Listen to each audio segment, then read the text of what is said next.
When I was a young fella, back in the late 1930s, early 40s, my dad had a carnival.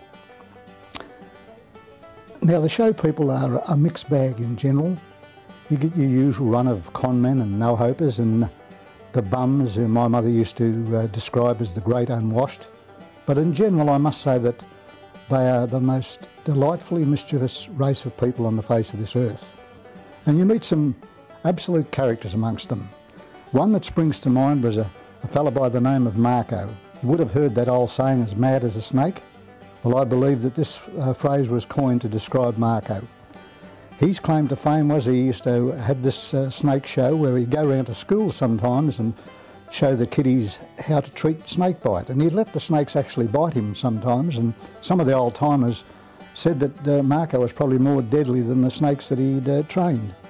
My father, one of the many games that he had on the shows was a penny on the square game, which required the players to throw pennies onto a table with the squares with denominations of money, and if the pennies stayed in the confines of the square, they won the money that was shown on that particular location on the board.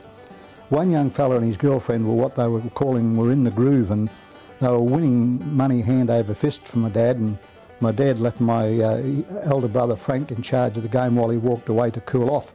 And he come across Marco, and Marco said, "What's the trouble, Bill?" He said, "You got that look on your face like the boy that shot his father so he could go to the orphan's picnic." And my father said, "Marco, there's a kid round there playing on me penny game," he said, "and his centre me broke." And Marco said to him, "Don't worry about it, Bill." He said, "Just pop back to the game," he said, "and I'll pop around in a minute and have a chat with him."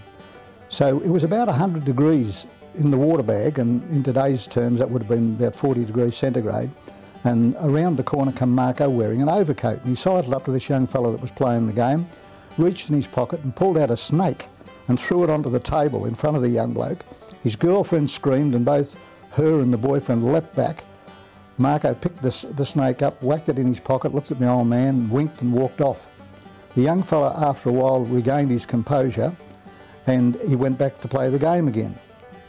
Not only did he lose all of his winnings, he also lost all of his own money, and the Jacobsons ate very, very well that night, courtesy of the unique talents of Marco the Snake Man.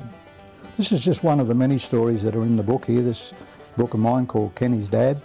And we go right from the war years, early war years, right through until my later life. And there are quite a few experiences along the way that I'm sure that you'll be interested in, and that's just one of them. And that was a delightful time of my life, and it was just, as I said, one of the many escapades that we got up to in our travels throughout Australia with the carnival.